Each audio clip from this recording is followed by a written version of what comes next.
They told you taxing billionaires would fix the system. They told you electrifying everything would make life cleaner, cheaper, and more efficient.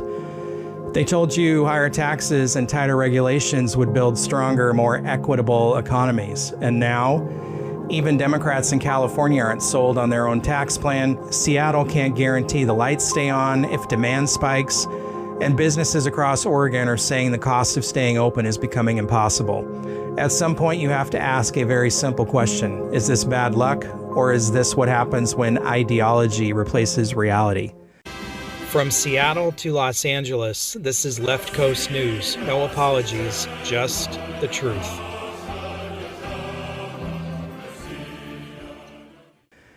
California, when tax the rich stops being simple.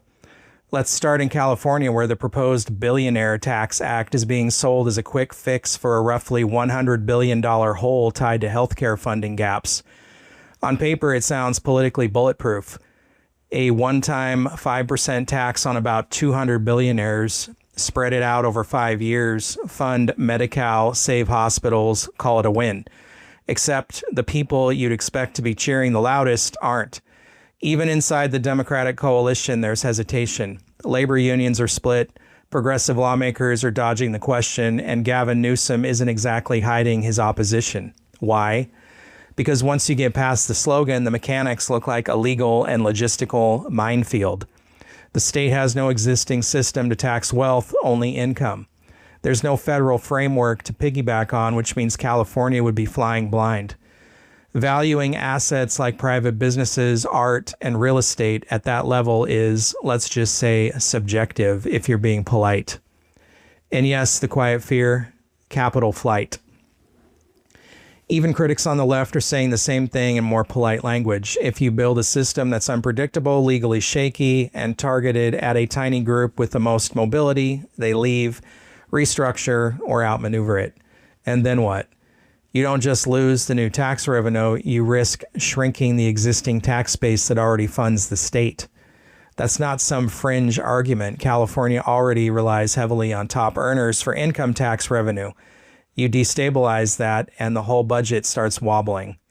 Now you've got a situation where the policy checks the ideological box, but the people responsible for actually governing are quietly wondering if it detonates something bigger. Seattle. Electrification meets reality. Now shift north to Seattle, where the conversation isn't about taxing wealth, it's about whether the lights stay on.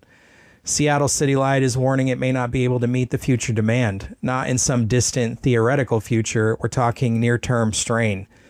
Here's what's coming. Proposed data centers requiring 369 megawatts of power. That's roughly 1/3 of Seattle's current daily electricity usage. Regional demand expected to nearly double by 2033, and at the same time, the city and state are pushing aggressive electrification policies, electric vehicle mandates, building electrification, phasing out natural gas infrastructure, all of which increase demand. And the utilities' response? They're short on engineers, short on project managers, already burned through reserves buying expensive power during drought conditions. Now rewriting contracts to push infrastructure costs onto private companies. Translation, they don't have the capacity and they don't have the margin for error.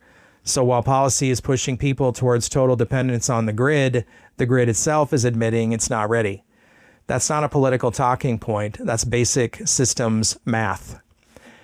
If demand grows faster than supply and infrastructure, something gives. And historically, what gives first is reliability and price. So you end up with higher rates and a system that's more fragile, not less. Now down to Oregon, the slow squeeze on business. Then there's Oregon, where the problem isn't theoretical anymore. It's showing up in surveys, hiring struggles, and businesses quietly folding or relocating. A state-backed survey tied to the governor's Prosperity Council paints a pretty blunt picture. Nearly half of respondents cite high taxes and regulatory costs as the biggest barrier. Businesses say they can't find skilled workers. Rural communities are dealing with infrastructure gaps like poor internet and roads. Urban areas are dealing with housing costs so high employees can't afford to live near their jobs. And then you've got policy layering on top of that. Tina Kotek is considering legislation that would block certain federal tax cuts from reaching businesses. So at that exact moment, businesses are saying, we're getting crushed on costs. The response is to potentially increase their burden. And if you agree with the intent, the timing is questionable if your goal is keeping businesses alive. There's also a growing divide inside the state. Portland-driven policy priorities, rural communities feeling ignored and economically stranded. That split matters because economies don't collapse all at once, they hollow out. First slowly, then all at once when the tipping point hits. The through line nobody wants to admit. Here's the common thread across all three. In California, policymakers are trying to retrofit revenue after spending commitments are already baked in. In Seattle, leaders are pushing demand-heavy policy without matching infrastructure readiness. And in Oregon, the state is adding pressure to a system already showing signs of strain. Different policies, same structural issue. Decisions are being made based on how things should work, not how they actually function under pressure.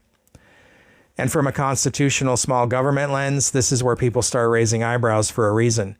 When government grows faster than its ability to manage systems responsibly, you don't just get inefficiency, you get instability. Not overnight, not dramatically, just enough friction, cost, and uncertainty that people and businesses start adjusting their behavior. They move, they downsize, they stop investing. And once that starts, it's incredibly hard to reverse. You can call these three separate stories if you want, or you can call it what it looks like, a regional stress test. And the early results aren't exactly confidence-inspiring. So step back and look at the bigger picture. In California, leaders are scrambling to backfill massive budget gaps with a tax even their own side doesn't fully trust. In Seattle, they're pushing full speed into electrification while the grid quietly waves a red flag. And in Oregon, businesses are telling anyone who will listen that the cost of operating is becoming unsustainable while policy keeps tightening the vice. Different headlines, same underlying issue. When policy ignores basic economics, infrastructure limits, and human behavior, reality eventually forces the correction. And the people who feel that correction first aren't politicians or billionaires. It's regular workers, small business owners, and families trying to stay afloat while the rules keep changing. If you live in California, Seattle, or Oregon, you're basically watching a live stress test of policy versus reality. Billionaire tax that even progressives are hesitant to back, power grid warnings, while electrification ramps up, businesses saying they can't survive under current costs. At what point do we admit something isn't working? Drop your stay below and tell me what you are seeing on the ground. Are things getting better? Or are they getting harder to afford and operate? Let's compare notes. At this point, California is trying to tax its way out of a spending problem. Seattle is betting the grid won't blink while demand explodes, and Oregon is squeezing businesses and acting surprised they're gasping for air. It's like watching three different people try to fix a leaking roof by arguing about the color of the bucket. Anyway, that's my take. Be sure to follow us on social media, YouTube, Brighteon, Rumble, BitChute, and all the others. Please share with somebody who hasn't woken up to this yet. Thanks for watching.